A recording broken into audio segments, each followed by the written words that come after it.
Welcome to hashtag 52 Needs. And this week we are talking about joy at work. And I'm so delighted to have with me Pat Armitstead, who is a joyologist. Her programs have transformed thousands of lives and fostered connections, conscious relationship, emotional intelligence, conversational intelligence, creativity, grief, empathy, and humor in the workplace. Referred to as Australasia's answer to Pat Adams, she's a master storyteller combining positive psychology principles, emotional intelligence, and neuroscience with real human experiences to bring understanding and meaning to life events. Hello, Joy. Good That's morning. what you are. I always want to call you Joy because it's just what you are, and I know you're Pat. So we talk about, can you have joy at work? Because we talk about being happy at work. Right? I'm happy in my role. I'm happy in my job. I'm happy in my career. What's the difference? I think happy in the workplace is a temporary thing, and often it's got boundaries imposed on it anyway. You know, what level of happiness can you have there? What does it mean to have joy at work? I think it's been my experience this last 21 years, even if people are not in the job of their dreams, if they can bring, I always invite them to bring their top 5 signature strengths, marry them with the job description and really get that integration happening, then they're going to experience more joy and be more joyful. And you will see immediately the outward flow-on effect of that as a result of being joyously present in your role. And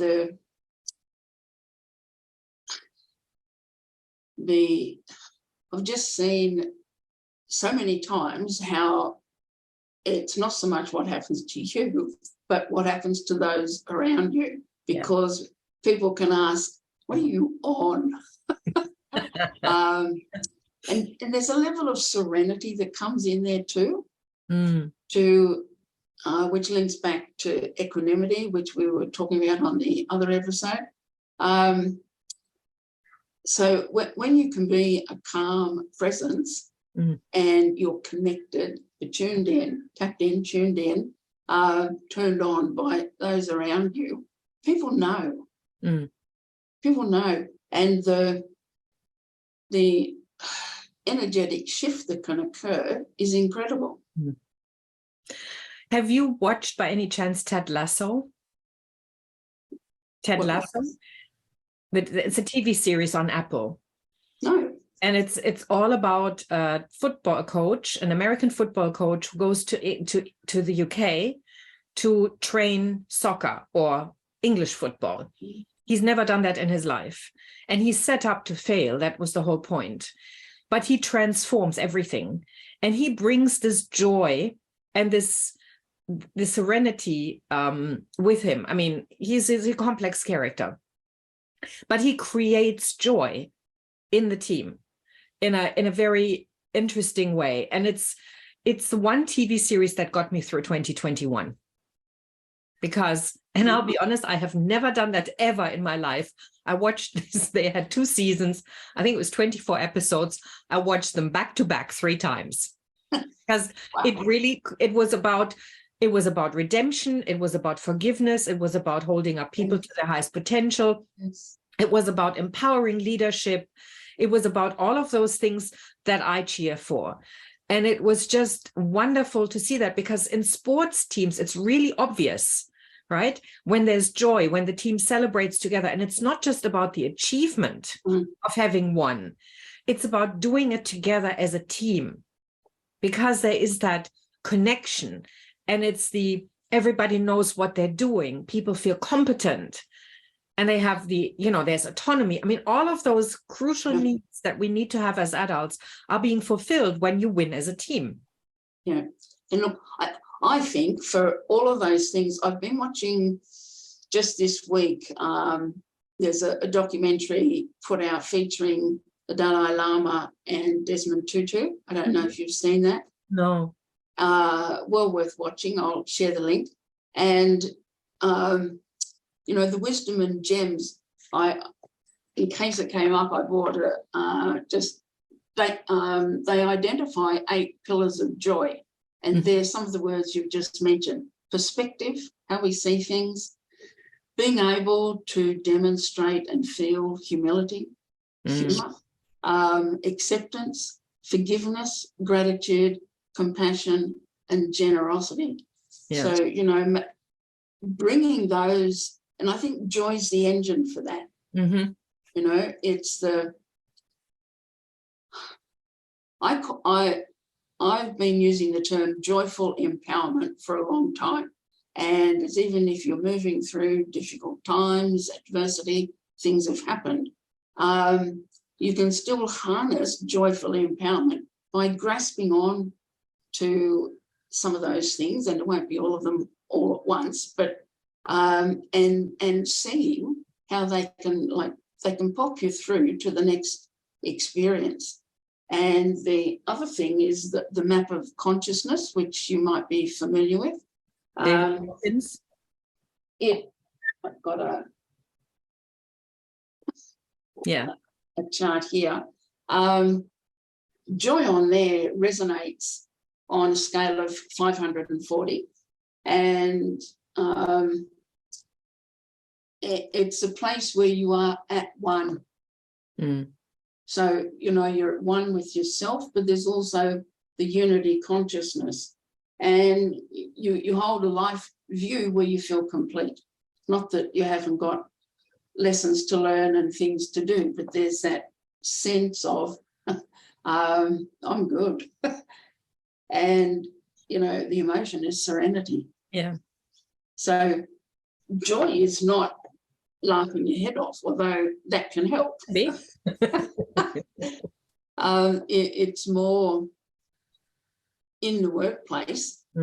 For me, I've always brought all of myself to work. And the last 21 years, I've been helping people to do that. I worked with a law firm in New Zealand for 5 years, and they had, listen to this, they had a spiritual intimacy program for the staff. It's a law firm, a 5-year program. And as the name suggested, they wanted to improve connection with their people. So they afforded all the ancillary staff various programs over an extended period of time, which allowed them to get to know each other more intimately. And it wasn't just, we're going to go for bowls Friday night after work, not that. These were interactions in the workplace where time was taken out and they fostered something. Yeah. And the lawyers, of course, were, very concerned about holding their portfolio and still looking like they looked. And they were a bit resistant. Couldn't we call them friends? What's this intimacy stuff? However, over that 5 years, they revolutionised what was going on in that beautiful, pristine business. It was extraordinary building to enter. At the end of that time, they were invited by Abu Dhabi to open a firm or a branch over there. And the Abu Dhabians did all within their power to effect that for them with ease and grace. And Chris Helbron, the man who led that 5-year program, he and I had a lot of conversations. And one of the ones he said, Pat, it was who we were being. We stopped pitching 250,000 to take on a new client. He said, instead we sat and we engaged as we might be having a coffee, just like this. And we got to know each other, and we got to see if we could really work together in a totally different way. Yeah. And, one by one, people came on board. So the consistency and the enduring nature. And Chris Helbron didn't have an office all the 5 years he was there. He managed by walking around. And I've met a few leaders who do that. Yes. And have done exceptional jobs. Yeah. They know where you went for holidays, hundreds of staff, and they know where you went for holidays and how are your kids coming and, are your olives ready to be picked yet? That, that's more surface conversation. But the fact that you know that indicates to others You're important. He cares. Yeah. He's interested. Yes. Well, and it's amazing that that happens in a law firm, because I have literally worked in organizations where there was absolutely no concern for people. I worked with one organization who had an attrition rate of 50% every year. And they thought that was perfectly normal. Yeah. And I think that, I mean, as hard as the last 3 years have been, they have given us an opportunity to evaluate what really matters. And I know that younger people specifically, they don't stay in jobs that don't fulfill them, where there is no joy. To quote Marie Kondo, it doesn't spark joy, so I'm leaving. And because it's more important to have something that has meaning and purpose, because, I mean, we all know that, you can't take money with you. And I'm not against money, don't get me wrong. No problem with money. But when we can empower people to live a meaningful life, where they are joyful, where they have relevance and impact, where they feel that they're making a difference. Again, the difference between, not hedonistic happiness, that would be too harsh, but it's joy that is selfless, or that at least is in service of other people. It supports other people, and it creates that connection. It creates that community. I know what I prefer. Yeah. And I have done that. I have always chosen my jobs on that. I had one job where I didn't, and I didn't last. That was it. I had a contract just pre the COVID phenomena. And I worked with 450 leaders from a business with 30,000 staff. And it was principally a mental health program with a big focus on enabling brave conversations, and also implementing a workplace wellbeing program. And as we progressed through that, I was astounded at how well integrated at this level their values were. Their main premise is, if you see it, own it. And day after day, week after week, I was 15 months with them, I saw evidence of it, and it wasn't just around our people. One time in Melbourne, one of the board members was in the room, and he said, "Oh, please excuse me, I've just seen something that's not safe out on the street." And I thought, oh, it must just be some of their people doing that. Anyway, he returned the time later and he said, my apologies. He said, but I could see the risk. So someone had been cleaning a glass overhang over a shop front, hadn't affected a lot of safety measures underneath that overhang, shouldn't have been walking on that particular glass overhang. He had the knowledge to be aware of that. And he went down, he instructed the two cleaners, he safely saw them complete the task and got their details. He said, and now today, he said, I will ring the building owner and find out who the cleaning company is, and I'll talk to the manager of the cleaning company and bring him up to speed, basically. And I just really got it. This man is a board member, been with the company 30 years. And it's like, how do you manage 30,000 people? And I thought that one little demonstration of you've got to be the epitome of what it is that you espouse. You've really got to walk your talk and have it so evident. Yeah. You glow with it. There's something that comes through when you do that with, so many others would think, oh, it's not my concern. Yeah. And yet all of those threads, during the lockdowns, they, 30,000 staff, they didn't want any of their people to suffer as a consequence, and they obviously had the wherewithal to do it, but nobody had to wait for their pay. They just continued paying people. And I just feel so much honour and respect for that, because they did get government compensation, but that was, some weeks later, and they didn't stop. And I thought, wow, Pat, how must all of the staff look in that window and see that and view it? Yeah. Extraordinary. Wow. I was really heartened to see men, mostly men, willing to. One man at the end of a day, he stood up and he had a tear brimming in his eye, and he said, "Pat, I need you to know," he said, "I'm going home today to be present to my wife. Mm.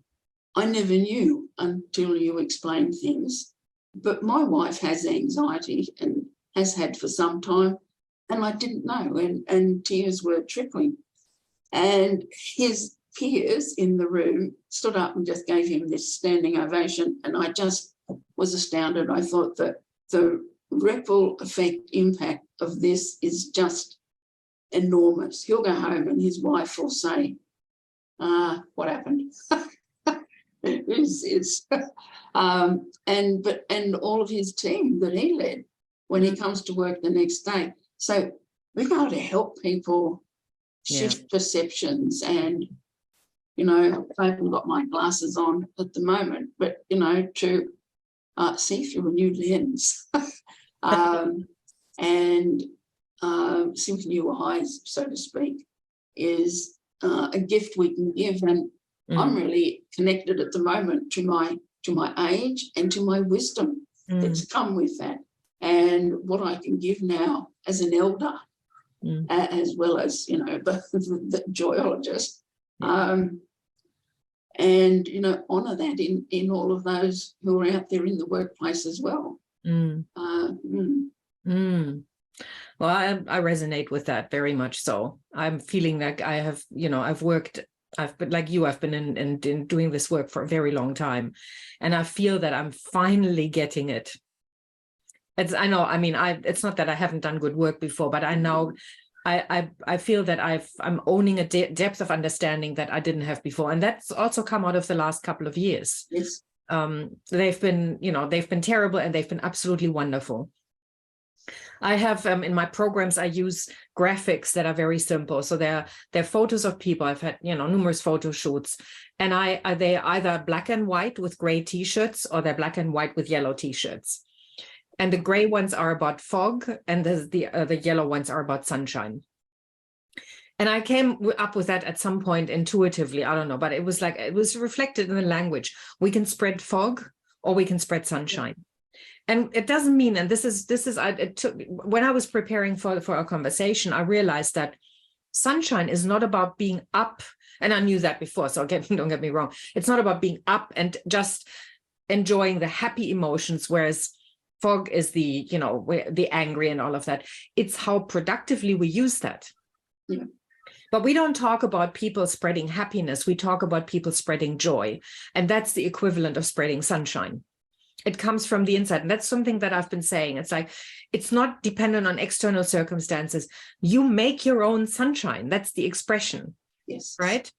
And so that's one thing I agree with you, is teaching people how to do that, how to make their own joy, their own sunshine, is more important than ever, because mental health has become such a big problem, and especially at work.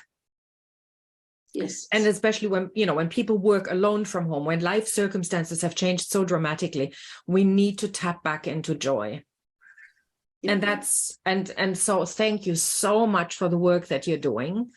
I mean, I know you've worked with Pat Adams, and there is a beautiful story that you tell in Joy in Life that literally moved me to tears. So I would highly recommend anybody who is listening to this, go and check that out, because it's beautiful, and it tells you why it's so important that we have that kind of purpose at work. So thank you, Pat. Thank you for everything you do. It's been an absolute honor to have you, and I look forward to talking with you later off recording. Thank you, everybody, for listening and watching, and I'll see you next time for another episode of #52Needs. Thank you.